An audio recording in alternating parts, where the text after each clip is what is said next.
for us to actually have the tech sector, getting to a place that would have access to similar scale of benefits? Well, I think every sector is different. It has a need for different things. We are phasing out all the extra help we're giving to the oil and gas sector, for example, because we know we got to move towards a lower carbon economy.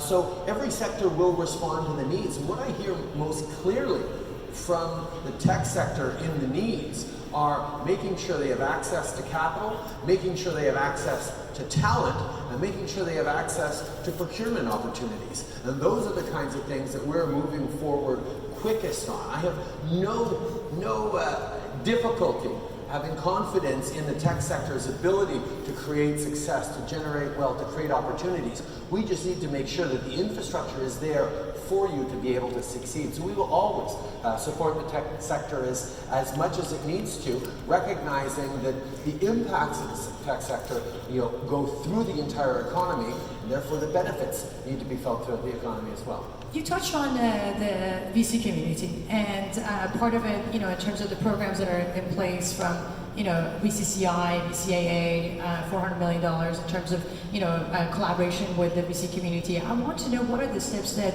you plan on taking in further bolstering the VC community so we can scale the business and going back to building, much larger, 10 billion market cap businesses. I think we've recognized that one of the really big challenges in Canada is getting from that, $10 million to $100 million size of company. I mean, there's such a tendency now, and not just in Canada but around the world, to reach that, particular moment and then sell out to a much bigger company and retire. That has been a model for a little while, and we're really looking at how we can make sure that people have the confidence in their own abilities, in their own success, and in the ecosystem that's going to support them, to make them say, no, you know what, I don't want to sell out to a Google or a Microsoft or a big company. I want to build the platform here in Canada, and that is the path that we're working hardest on right now.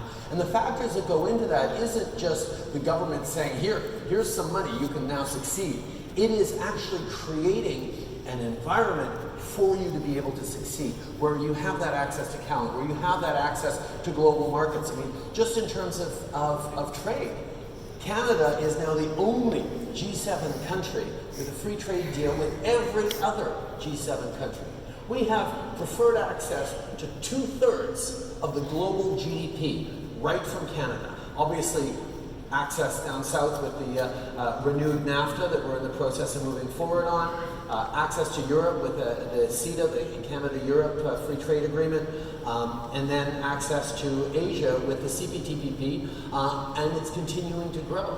We're going to continue to make sure that Canadian companies have privileged access to the world's markets in a very positive way, because that kind of trade ends up flourishing, benefiting all Canadians, and that's the argument that we've been making, and we've been seeing it happen as our economy is growing faster than many other countries, with one of the lowest debt to GDP ratios, stable legal system, stable banking system, the kinds of things that people are looking for in a world of uncertainty.